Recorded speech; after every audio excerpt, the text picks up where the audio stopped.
다니엘서 1장 1절 우리가 지난번에 공부했던 것을 잠깐 또 복습해 보면 기원전 605년에 이 유다 왕 여호야김이 바벨론 왕 느부갓네살에게 항복함으로 말미암아 이제 유다는 느부갓네살의 이제 봉신국이 되어서 세 가지 요구를 받게 됩니다. 첫 번째 하나는 이제 바벨론을 섬기는 봉신국이 되어서 이 바벨론의 종을 바쳐야 되고, 두 번째는 이제 이 패전의 상징으로 성전 기명을 바벨론 신전으로 옮기는 그런 이제 요구를 들어줘야 되고, 세 번째 하나가 뭔가 하면 이제 이 유다 나라에 이제 그 상류층 사람들을 이제 볼모로 잡아가는 것입니다. 두 번 다시 이 반역이나 반란을 일으키지 못하도록 포로로 잡아가는 그런 일을 합니다.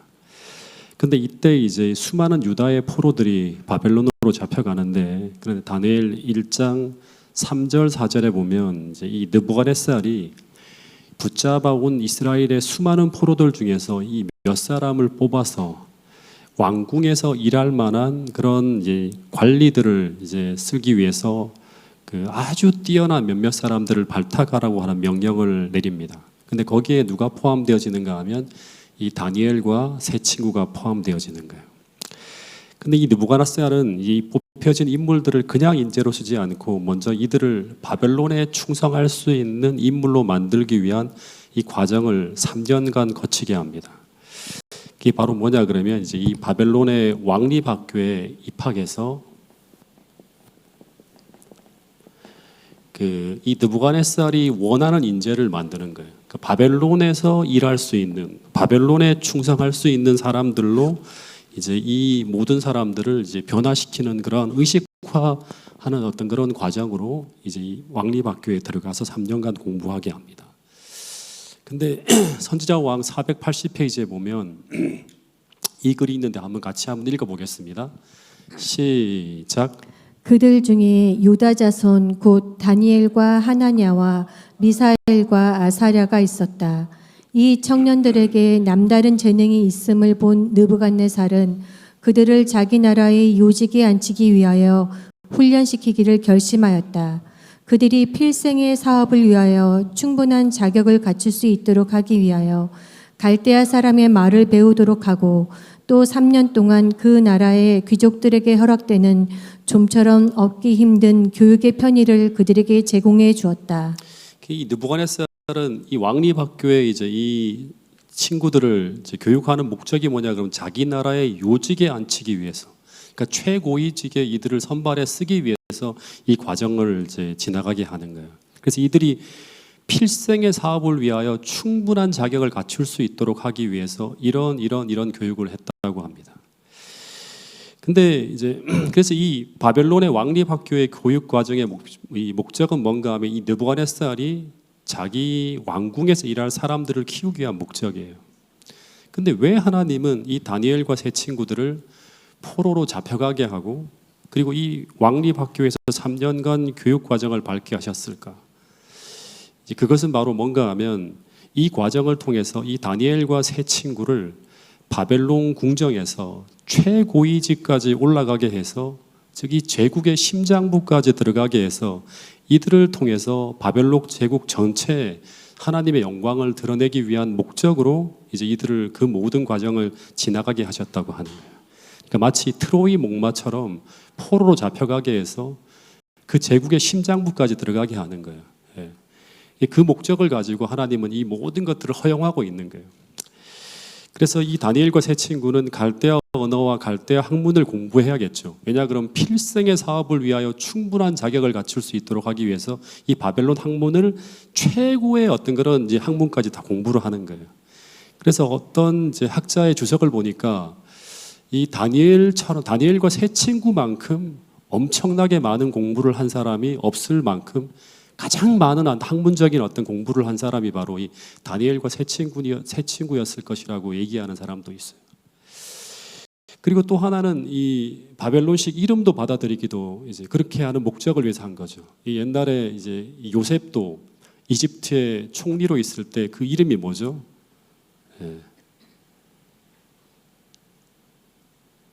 사르밧 저 갑자기 생각이 안 나네요. 바네아인가요? 지금 그 이름이 생각이 안 나는데 이 애굽식 이름이 있어요. 그 이름으로 불리어지는 것과 똑같이 이제 이 다니엘과 세 친구도 그 바벨론식 이름을 사용했다고 하는 거예요.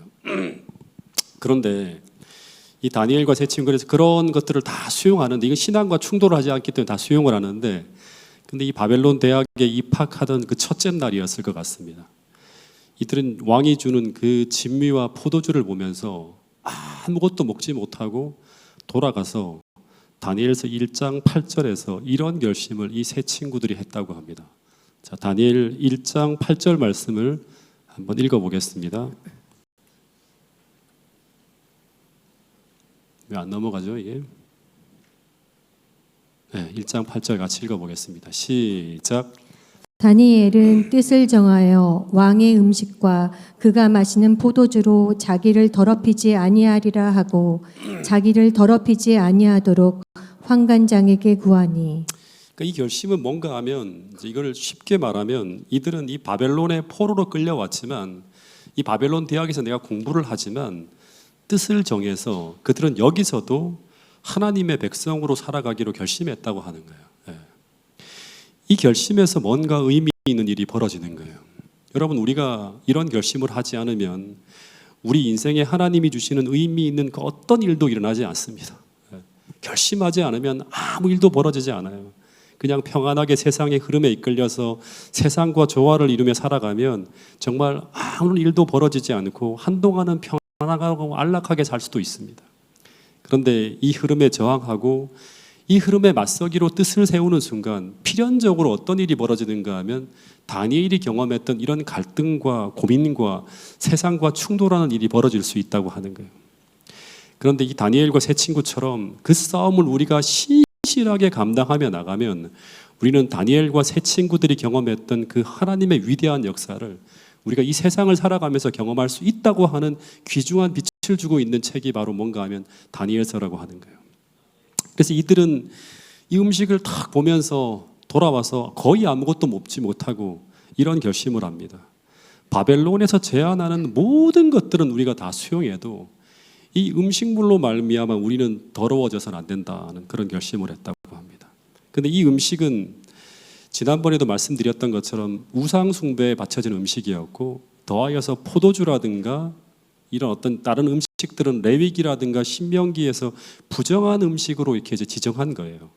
이거를 먹는다고 하는 것은 어떤 부분에 문제가 생기는가 하면 이 신앙 양심에 문제가 생길 수 있는 거예요. 그래서 이 신앙 양심이 더럽혀지는 순간 우리는 하늘과 교통하는 수신기가 망가져요. 그래서 이 바벨론에서 이들이 살아갈 수 있는, 그리스도인으로 살아갈 수 있는 가장 중요한 게 뭔가 하면 하나님과 교통하며 살아가는 거예요. 그래서 이들은 차라리 이 생명을 잃는 한이 있더라도 이 음식은 단호하게 거부하겠다고 하면서 이제 이런 이제 거부하겠다고 하는 결심을 밝히고 이 세 사람이 같이 뜻을 모으게 됩니다. 근데 이 결심이 참 쉽지 않은 이유가 뭔가 하면 다니엘서 1장 5절에 보면 이 음식은 어떤 음식인가 하면 왕이 직접 지정해 준 음식이고요. 그리고 또 하나는 왕의 식탁에서 온 것이라고 하는 거예요. 그래서 이 말은 어떤 의미인가 하면 이 음식을 받아서 먹는다고 하는 것은 왕이 하사하는 그 바벨론 왕의 은혜와 축복을 나눠받는다고 하는 것을 상징하는 그런 의미예요. 그래서 이것을 거부하면 이들은 왕의 은총, 또 바벨론의 주신의 은총을 거부하는 걸 의미하는 거예요. 그러니까 이 공부를 할 수가 없죠. 그러면 이 왕립학교에서 공부하는 목적이 뭔가 하면 바벨론과 그 나라에 충성하겠다고 하는 그런 이제 사람들을 이제 만들기 위해서 세워진 학교이기 때문에요. 더하여서 이 다니엘 1장 10절에 보면 이 환관장이 이 다니엘과 세 친구가 음식을 거부하는 것을 허락하면 이 환관장 자신의 목숨이 위태롭게 되는 상황일 수 있다고 하면서 이제 그 음식을 거절하는 것을 이제 이 음식을 거부하는 것을 이제 그 불편하게 생각하는 이 이야기들을 보면 이 다니엘과 세 친구들이 이 결심을 하기 위해서는 자신의 생명을 걸어야 될 정도로 어떻게 보면 모든 것을 걸고 충돌하는 거라고 할 수 있습니다. 그래서 그런데 이 다니엘과 다니엘과 세 친구가 이 신앙 양심대로 살기로 결심하고 그리고 그 뜻을 행동으로 옮겼을 때 이제 어떤 일이 벌어지는가 하면 이 다니엘과 세 친구의 대표로 다니엘이 그 환관장 아스부나스에게 면담을 요청합니다. 그리고 자기의 신앙을 표명하면서 왕이 제공하는 음식을 먹을 수 없다는 이야기를 해요. 근데 한번 좀 생각해 보면 이 다니엘이 몇 살이라고 말씀을 드렸죠? 이때가 18살짜리 이제 이 네 청년들이 이 바벨론 왕이 세운 이 왕립학교의 가장 중요한 규칙 중에 하나인 이 왕이 제공하는 이 포도주와 진미를 먹지 못하겠다고 이제 이야기하는 거예요. 근데 그 이유가 뭐냐 그러면 자신들이 섬기는 신과의 이 신앙 양심의 문제라고 이제 이야기하면서 이것을 거부하는 거예요. 그러면 보통 상식적인 경우에는 어떤 일이 벌어질까요? 이것을 허락하면 이 환관장은 이제 어떻게 보면 이들의 반역과 이들의 불충을 조장하는 죄를 이제 허용하는 거예요. 그러면 목이 달아날 수도 있다고 하는 게 기록에 적혀 있는 걸 볼 수 있습니다. 그래서 만약에 우리가 상식적으로 생각하면 이때 이 환관장은 아마 대노하면서 어떻게 할 수 있는가 하면 이들을 퇴학시키는 정도가 아니라 이들을 바로 처형해 버릴 수도 있어요. 이런 사람은 우리가 키울 수 없다고 하면서. 그래서 아마 다니엘과 세 친구들은 그 전에 엄청난 어려움을 각오하면서 밤을 새워서 기도하면서 이 결심의 결과로 나타나게 될 어려움을 예상하면서 이렇게 밤을 새워 기도했을 수도 있을 거예요. 근데 놀라운 것은 기적 같은 하나님의 역사가 일어났다고 하는 게 바로 다니엘 1장 9절의 이 말씀입니다. 다니엘 1장 9절 말씀을 같이 한번 읽어보겠습니다. 시작. 하나님이 다니엘로 하여금 환관장에게 은혜와 긍휼을 얻게 하신지라. 이 말은 어떤 말인가 하면 이 다니엘의 이 믿음과 이 결심에 하나님이 역사하셨다고 하는 말씀과 같은 말이에요. 여러분, 믿음으로 산다고 하는 것은 하나님의 말씀과 그 뜻에 충성하기로 결심하고 그것을 행동으로 옮기는 것을 우리는 믿음이라고 합니다. 그러면 성경에서는 우리가 그 믿음으로 행할 때 하나님은 그때 어떻게 하시는가 하면 항상 따라오는 게 뭐냐 그러면 하나님께서 은혜를 베푸셔서 믿음으로 살아갈 때 하나님께서 은혜를 베푸셔서 그 하나님께서 약속하신 그 모든 축복과 그 뜻이 이루어지도록 하나님께서 도우시겠다고 약속하고 있는 게 성경의 수많은 사건들을 통해서 나타나는 이야기들이에요.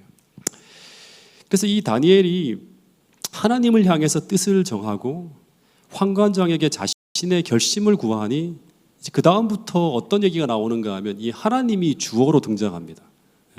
하나님이 주어로 등장해서 이 상황 속에 나타나는 거예요. 이게 무슨 말인가 하면 하나님이 이제 주도적으로 다니엘의 상황에 개입하시고 역사하시면서 이 문제를 하나님 중심으로 풀어가신다고 하는 거예요.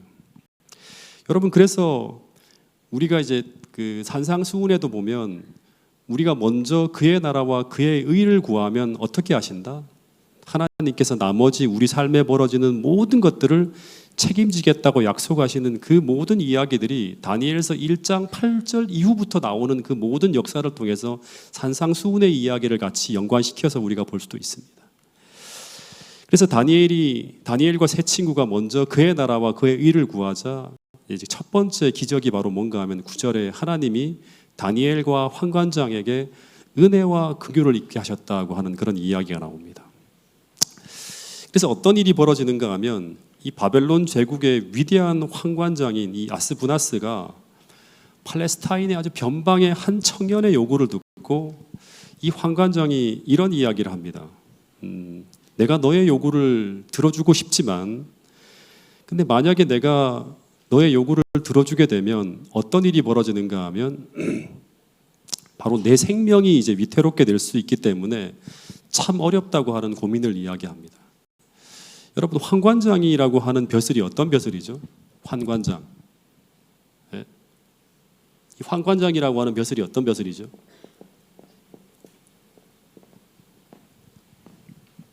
이제 조선시대, 우리나라 조선시대에서 이렇게 보면 이 사람은 환관장이라고 하면 내시 중에서 최고의 어른이잖아요.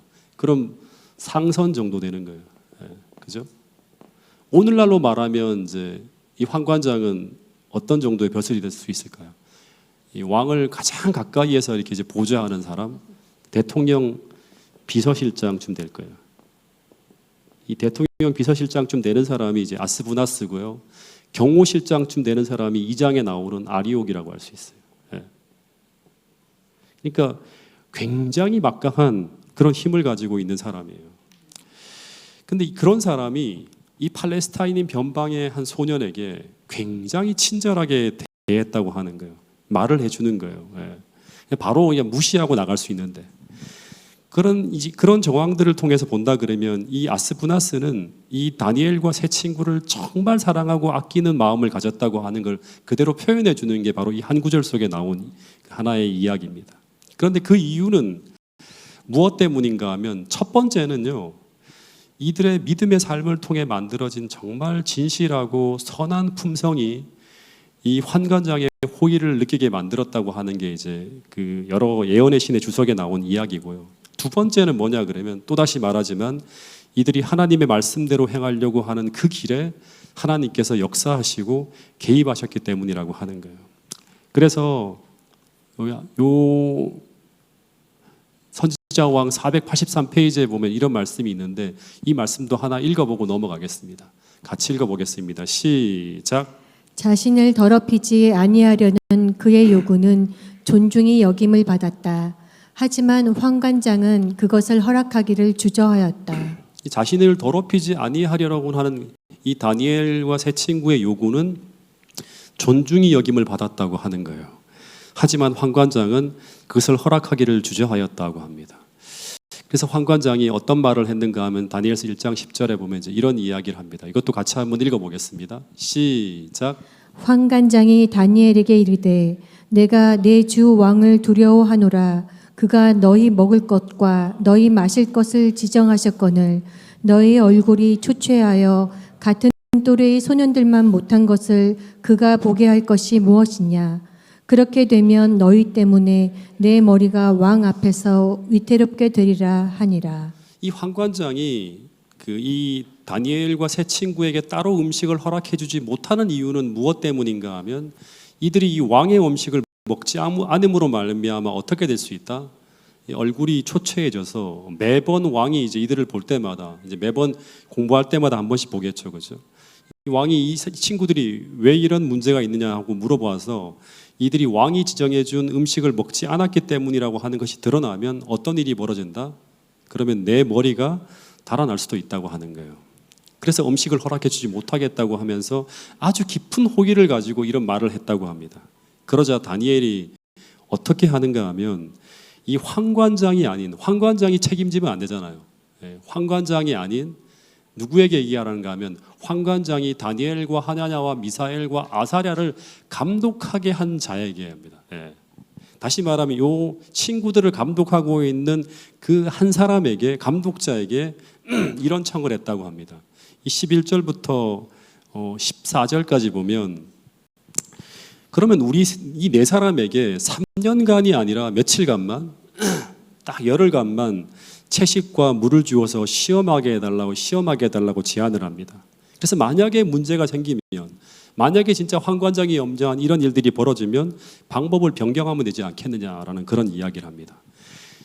그러자 이 감독자가 여기는 나와 있지 않지만 이 환관장의 얼굴을 한번 탁 쳐다본 후에 이 환관장의 묵인하에 어떻게 보면 환관장의 허락하에라고 해도 되겠죠. 채식과 물이 허락되어지는 두 번째 기적이 벌어지는 거예요. 첫 번째 기적은 뭐예요? 다니엘과 세 친구가 내 종교 문제 때문에 이 음식을 먹지 못하겠다고 했을 때 이 환관장이 이들에게 호의를 베푼 것이 첫 번째 기적이고요.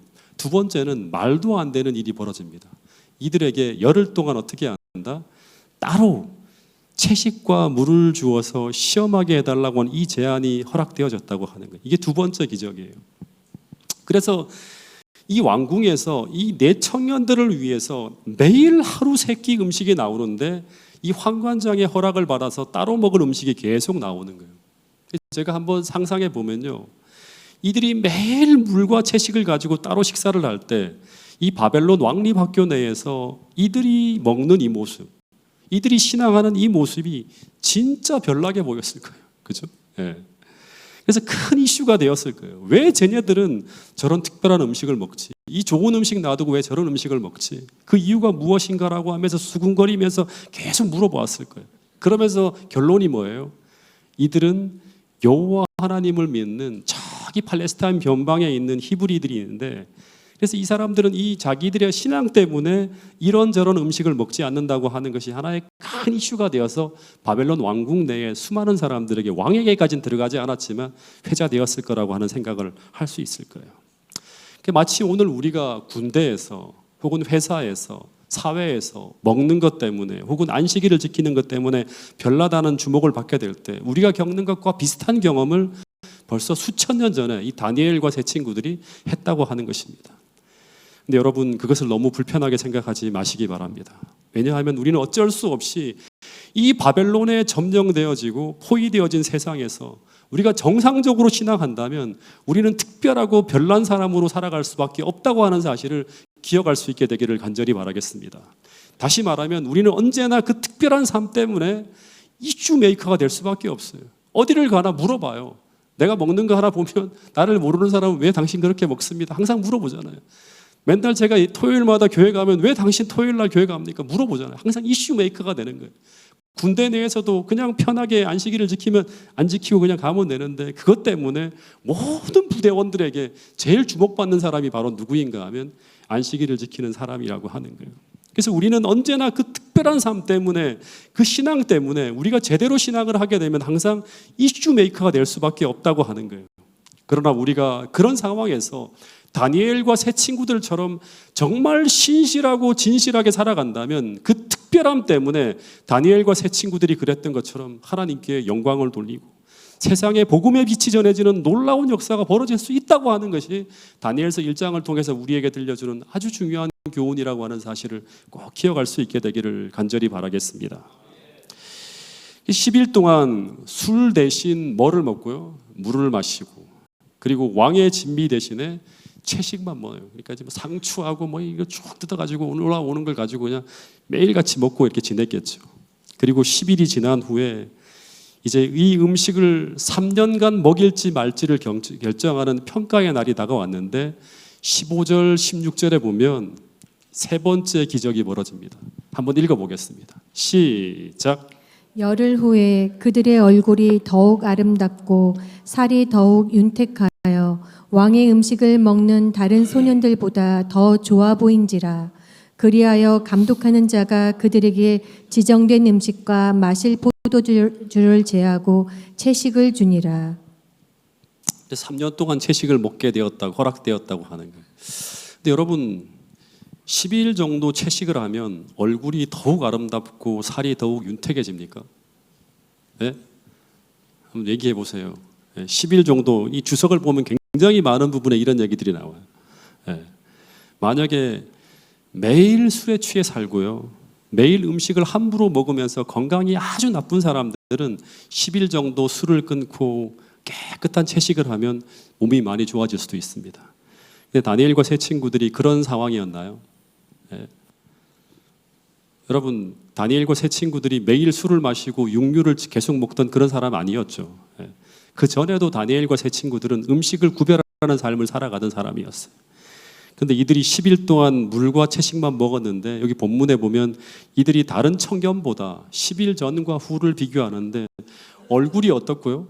더욱 아름답고 살이 막 보는데 더욱 윤택해졌다고 하는 이것은 하나님의 은혜이고 하나님이 역사하신 결과이지, 이것을 뉴스타트 10일에서 채식 10일에서 나타난 결과로만 보는 것은 잘못된 해석이라고 저는 생각을 해요.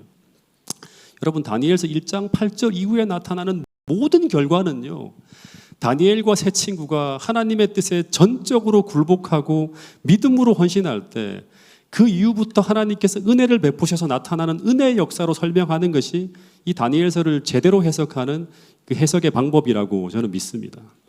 그래서 황관상 아스부나스의 마음의 역사에서 다니엘과 세 친구에게 호의를 베풀게 하고 10일 동안 채식이 허락되어지는 것, 10일 후에 그 결과 다니엘과 세 친구의 모습이 다른 소년들보다 더 좋아 보이게 만든 이 모든 것도 다 무엇이다? 하나님의 은혜이고 하나님께서 역사하신 결과라고 하는 것을 우리는 기억해야 합니다. 그래서 이 제일 중요한 게 뭐냐 그러면 10일 동안 채식과 물을 먹은 것이 중요한 것이 아니라 다니엘과 세 친구들이 하나님의 뜻대로 살겠다고 하는 믿음의 결심이 중요한 것이지, 이들이 10일 동안 채식과 물을 먹은 것 때문에 이렇게 된다고 하면 뭐가 될까요? 이것이 강조되어지는 거예요. 채식과 물이. 네. 결심이 중요한 거예요. 여러분 이렇게 보시면서 늘 하나님의 뜻 가운데 살아가는 그것이 우리로 하여금 승리하게 하고 하나님께 영광이 돌아가게 하고 우리로 하여금 이 바벨론 왕궁에서도 다니엘처럼 빛나게 살아갈 수 있는 어떤 그런 삶을 살아가게 하는 것이라고 하는 것을 꼭 이해할 수 있게 되기를 간절히 바라겠습니다. 어쨌든 3년 동안 이 채식과 물이 제공되어지는 특별한 역사가 펼쳐지면서 이제 이 다니엘과 세 친구는 믿음으로 그 바벨론 왕궁에서도 계속 뜻을 정하고 하나님께 속한 사람으로서의 정체성을 잃지 않고 이제 믿음으로 살아가게 됩니다. 그런 사람에게 이 하나님께서 특별한 은사를 주셨는데 다니엘서 1장 17절에 보면 이런 말씀이 있습니다. 이것도 같이 한번 읽어보겠습니다. 시작. 하나님이 이 네 소년에게 학문을 주시고 모든 서적을 깨닫게 하시고 지혜를 주셨으니 다니엘은 또 모든 환상과 꿈을 깨달아 알더라. 여기 보면 하나님이 이 네 소년에게 이제 이 뜻을 정해 살아가는 사람들이에요. 이 바벨론 대학에서도 정말 뛰어난 인재가 될 수 있도록 학문과 학문을 주시고 서적을 깨닫게 하시는 이 지혜를 주셨다고 합니다. 그래서 이 다니엘과 세 친구들은 하나님의 큰 도움으로 서적의 모든 내용을 볼 때마다 다 갈파하는 거예요. 아, 이 내용이 어떤 내용인가를 막 깨달을 수 있고, 더하여서 이 바벨론 학교의 모든 과정에서도 뛰어나도록 하나님께서 지혜와 총명으로 계속 이들을 이끌고 있다고 하는 그런 내용이 나옵니다. 근데 더하여서 이 다니엘에게는 또 어떤 은사를 주셨다? 모든 환상과 꿈을 깨달아 알 수 있는 은사를 더하여 주셨다고 하는 거예요. 이 말은 어떤 말인가 하면 이 다니엘은 이때 다니엘서 1장에 이미 어떤 사명으로 부름받았다는 걸 알 수 있을까요? 이 다니엘은 선지자로 부름을 받았다고 하는 걸 이때 이제 다니엘은 깨닫게 됩니다. 꿈이라든가 계시라든가 이런 것들을 알 수 있는 그런 어떤 것을 은사를 받았다는 걸 알면서, 아, 내가 이 바벨론이라고 하는 곳에서 이 백성들에게 선지자 역할을 하도록 하나님 부르시고 있다고 하는 것을 깨닫게 됩니다. 근데 저는 이 말씀을 보면서 어떤 생각을 하게 되었는가 하면, 하나님은 지금 이 다니엘과 세 친구가 어디에 있죠? 팔레스타인이 아니라 바벨론에 있는 거예요. 그러니까 어떻게 보면 바벨론이 점령한 세상, 바벨론의 문화와 모든 영향력 속에서 포위되어져 있는 거예요. 근데 이곳에서 뜻을 정해서 하나님 뜻대로 살고자 하는 이 다니엘을 지금 하나님은 엄청난 하늘의 지혜와 축복을 이들에게 막 쏟아 부어주고 있다고 하는 생각이 들었어요. 즉 하나님은 지금 이들에게 모든 관심과 초점을 맞추고 하늘에 있는 모든 자원을 다 때려 붓는 거예요. 어떻게 풀 서포팅을 하는 거예요. 생존할 수 있도록, 하나님을 위해 살 수 있도록 모든 걸 다 도와주는 거예요. 예.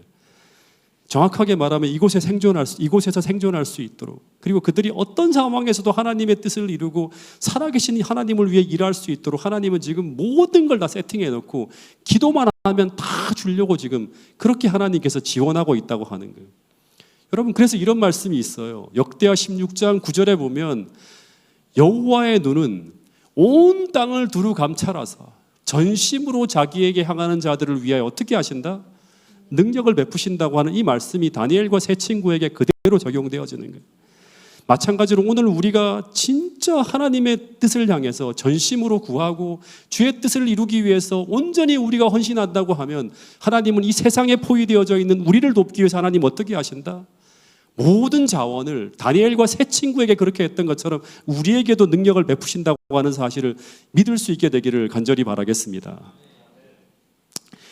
이 3년 후에 이제 18절부터 20절에 보면 이제 이 바벨론 대학에서 마지막 또 한 번의 기적이 나타납니다.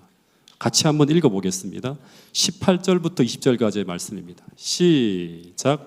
왕이 말한 대로 그들을 불러들일 기한이 찼으므로 환관장이 그들을 느부갓네살 앞으로 데리고 가니 왕이 그들과 말하여 보매 무리 중에 다니엘과 하나냐와 미사엘과 아사랴와 같은 자가 없으므로 그들을 왕 앞에 서게 하고 왕이 그들에게 모든 일을 묻는 중에 그 지혜와 총명이 온 나라 박수와 술객보다 10배나 나은 줄을 아니라. 이제 3년간의 왕립학교의 모든 과정이 끝나고 이제 왕이 직접 이들을 만나서 마지막 졸업 시험을 칩니다. 딱 테스트를 하는데 어떤 주석에 보니까 왕이 개별적으로 이 청년들의 비상한 지혜를 알아보기 위해서 진짜 수수께끼 같은 질문들을 많이 한대요. 이렇게 막 어려운 질문들을 한다고 합니다. 근데 테스트를 쭉 하는데 본문에 보면 결과가 어떻게 나타나는가 하면 이 다니엘과 하나냐와 미사엘과 아사랴 같은 자가 없었다고 합니다. 왕이 그들에게 모든 일을 묻는 중에 그 지혜와 총명이 온 나라의 박수와 술객보다 몇 배나 더 나왔다? 10배가 더 나왔다. 이 말이 어떤 말인가요? 점수를 평가하는데 이 친구들은 10점, 10점, 10점 하는데 다니엘과 세 친구들은 100점을 받았다고 하는 걸까요? 10배라고 하는 것은 이 성경에 보면 완전수예요. 완전수. 7이나 10은 성경에서 완전수이고 최고의 수입니다. 다니엘 3장 19절에 보면 풀무불을 이 느부갓네살이 7배나 더 뜨겁게 하라고 하는 말은 평소보다 7배가 아니라 최고로 뜨겁게 하라고 하는 말이에요. 최고로. 그래서 이 다니엘과 세 친구는 바벨론 왕궁에서 볼 때 이 다른 사람들보다 완전 두드러질 정도로 와, 저 친구들 진짜 최고다. 비교할 수 없을 만큼 최고의 성적으로 졸업하게 되었다고 하는 그런 이야기가 나오는 것입니다. 여러분, 이것도 무엇이다? 이들이 뜻을 정함으로 말미암아 하나님께서 미래의 이들로 하여금 이제 이게 얼마나 중요한지를 제가 다음번 2장을 공부하면서 같이 연결 지을 거예요. 이들이 최선을 다해서 이 왕립학교에서 수석을 함으로 말미암아 느부갓네살이 이제 다니엘서 2장에서 모든 황관장 박수와 술객들을 다 죽이려고 할 때 이 다니엘의 이야기를 유심히 듣게 된 이유가 바로 뭔가 하면 여기서 이 두드러진 성적으로 졸업을 했기 때문에 이 사람을 아는 거예요. 얘가 특별하다는 걸 아는 거예요. 이 아이가 어떤. 그렇기 때문에 불러들여 기한을 주는 거예요. 바로 죽이라고 했다가 다니엘이 시간을 달라고 했을 때 그 이야기를 수용하게 되는 거예요. 여러분, 매 순간마다 우리가 최선을 다해서 내가 있는 그 위치에서 최선을 다하는 것이 미래에 우리에게 어떤 그것으로 돌아온다고 하는 것을 우리가 기억한다고 하면 매 순간의 삶이 진실해야 되고 성실해야 되고 최선을 다해야 된다고 하는 사실을 이 다니엘서를 통해서 우리가 또 한번 배울 수 있는 중요한 것이라고 하는 것을 알 수 있게 됩니다. 여러분, 이 다니엘과 세 친구의 삶을 보면서 리뷰 앤 헤럴드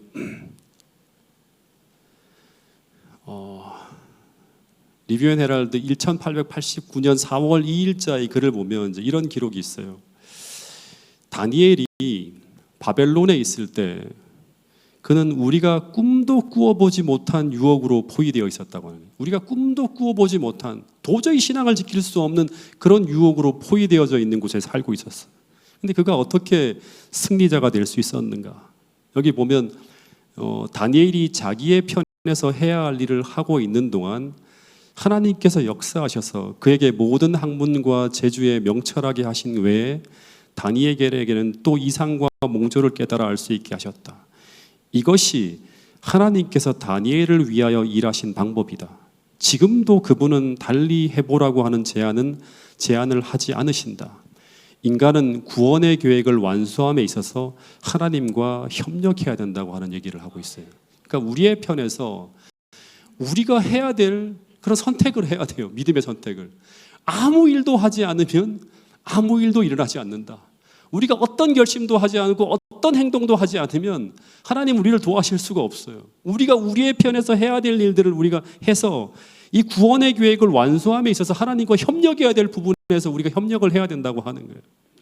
또 하나의 기록을 읽어드리면 인간의 노력은 하나님의 능력 없이는 아무 쓸모가 없고 인간의 노력은 하나님의 능력 없이는 아무런 쓸모가 없고 인간의 애씀이 없이는 하나님의 수고가 많은 사람에게 전혀 도움이 되지 않는다. 이런 기록이 있어요. 왜냐하면 하나님의 은혜를 우리 자신의 것으로 만들기 위해서는 우리는 반드시 우리의 몫을 해야 된다.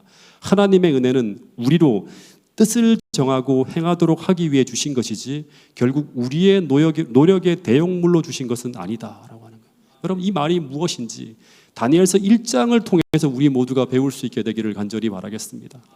다니엘처럼 정말 이 세상에서 하나님을 영화롭게 할 수 있는 그런 하나님의 군사들로서 거듭나기로 결심하는 태능교회 모든 성도들이 될 수 있기를 간절히 바라겠습니다.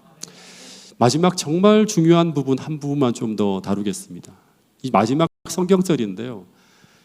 다니엘서 1장 끝에 이런 말이 나와요. 다니엘은 언제까지 있었다? 고레스 왕 원년이라고 하는. 이 고레스 왕 원년 옆에다가 기록해 놓으세요. 기원전 537년. 네, 기원전 537년이라고. 바벨론이 멸망한 연도는 언제죠? 기원전 539년입니다. 539년에 이제 바벨론이 멸망합니다. 근데 이 고레스 원년에 어떤 일이 벌어졌는가 하면 어떤 일이 벌어졌죠? 고레스 1차 포로 석방령이 기원전 537년 한 중반쯤에 내려집니다. 그리고 기원전 536년에 이제 1차로 귀환하게 되는 일이 벌어집니다. 이때 다니엘의 나이가 한 86세쯤 된다고 합니다. 그러니까 18세 나이에 포로로 잡혀온 이 다니엘이 이제 이 80살까지 살면서 그의 평생의 소원이 무엇이었을까요? 한번 생각해 봤어요. 예, 다니엘의 평생의 소원은 바로 뭔가 하면 고국 땅으로 돌아가는 거예요. 예. 그러니까 평생 바벨론의 총리를 역임하고 그 다음에 페르시아의 이 총리를 역임하면서 정말 위대한 삶을 살았지만 다니엘의 평생의 소원은 뭔가 하면 거기서 사는 게 아니었어요. 다 의미 없는 거예요. 그에게 제일 중요한 것은 무엇인가 하면 하나님께서 선지자 예레미야로 말씀하신 70년이 차면 어떤 일이 벌어진다? 이 바벨론이 무너지고 그리고 나면 어떤 일이 벌어진다? 고국 땅으로 돌아가는 길이 열린다고 하는 거예요. 바벨론이 무너지고 고국 땅으로 돌아간다. 예. 그래서 그런 일이 벌어지려면 누가 나타나야 되는가 하면 다니엘은 진짜 막 하늘과 교통하면서 성경을 연구한 사람이죠. 이사야서 44장, 45장에 보면 누가 나타나야 돼요? 이 고레스가 나타나야 되는 거예요. 이 포로 석방령을 내려줄 한 인물이 나타나야 되는 거예요. 바로 여기 보면 기름 부음을 받은 종, 다시 말하면 그리스도라고 하는 표현이, 메시아라고 하는 표현이 나오는 거예요. 하나님의 목자, 하나님의 모든 기쁨을 성취하며 예루살렘을 중건하는 그 중건령과 포로 석방령을 내려줄 존재인데 그 이름이 바로 누구냐 그러면 고레스라고 하는 사람이에요. 그런데 다니엘의 그 나이 한참 들어서 있는데 이 고레스가 등장했고 그리고 이 고레스에 의해서 바벨론이 무너졌고 그리고 드디어 원년에 고향으로 돌아가는 포로 석방령이 내려진 거예요. 다니엘의 소원이 이루어진 거예요. 평생의 소원이 이루어진 거예요. 근데 이 소원은 오늘 우리가 이 바벨론 땅 같은 이 세상에 살아가는 우리가 무엇을 기다리는 것과 똑같은가 하면 재림을 기다리는 것과 똑같아요. 우리의 평생의 소원이 뭐예요? 이 땅에서 아무리 잘 먹고 아무리 잘 살아도 우리의 소원은 뭐예요? 바로 예수님이 재림하셔서 우리가 하늘나라 가는 게 우리의 소원 아니에요. 다니엘과 같은 그런 마음을 가지고 있다면. 그래서 이 고레스는 다니엘에게 어떤 존재인가 하면 예수님 같은 존재예요. 예. 하나님의 기쁨을 성취할 수 있는 사람. 바벨론의 중건령, 바벨론이 무너지게 하고 그 예루살렘 중건령이 내려지고 그 다음에 우리가 돌아갈 수 있는 길을 열어줄 수 있는 사람. 그 사람이 바로 고레스예요. 계시록 16장에 보면 이 유프라테스 강물이 말리고 왕들의 동방에서부터 온 왕들이 길이 예비되어진다고 할 때 그 왕들은 표상적으로 이 고레스를 두고 한 말이에요. 근데 이 고레스가 나타나고 포로 석방령까지 내린 거예요. 이때 다니엘이 얼마나 행복했을까 생각해 봅니다. 그래서 그때까지 그는 이 백성들을 지키고 그들을 옳은 대로 돌아가게 만드는 별과 같은 존재로 하늘의 지혜를 가지고 그들을 끝까지 인도하는 그 가운데서 그 모든 일들을 다 평생 동안 감당했다고 하는 거예요. 그래서 다니엘이 내가 고레스 원년까지 살았다고 하는 이 이야기는 하나님께서 내게 주신 다니엘서 1장에서 하나님께서 내게 주신 그 평생에 하나님께서 맡기신 그 사명을 신실하게 다 감당했다고 하는 거예요. 하나님 감사합니다라고 하는 그런 표현이 바로 고레스 1년까지 생존했다고 하는 그런 이야기가 아닌가 하는 생각이 듭니다. 여러분 오늘 우리도 이 마지막 시대에 어떻게 보면 신앙생활하기에 정말 어려운 이 바벨론에 포위되어진 듯한 그런 세상을 살아가는 우리들이 오늘 다니엘서 1장을 통해서 꼭 배워야 될 것은 무엇인가 하면 다니엘처럼 뜻을 정해서 마치 다니엘이 하나님과 가장 아름다운 동행을 했던 것처럼 오늘 우리도 시대를 거스르는 아름다운 동행을 할 수 있는 그런 모든 성도들이, 태능교회 모든 성도들이 될 수 있기를 간절히 바라겠습니다. 그리고 이 어두운 시대를 거스르며 정말 수많은 사람들을 옳은 대로 돌아오게 하는, 이 별과 같이 빛나는 그런 삶을 살기로 결심하는 태능교회 모든 성도들이 될 수 있기를 간절히 바라면서 오늘 이 말씀을 줄이도록 하겠습니다.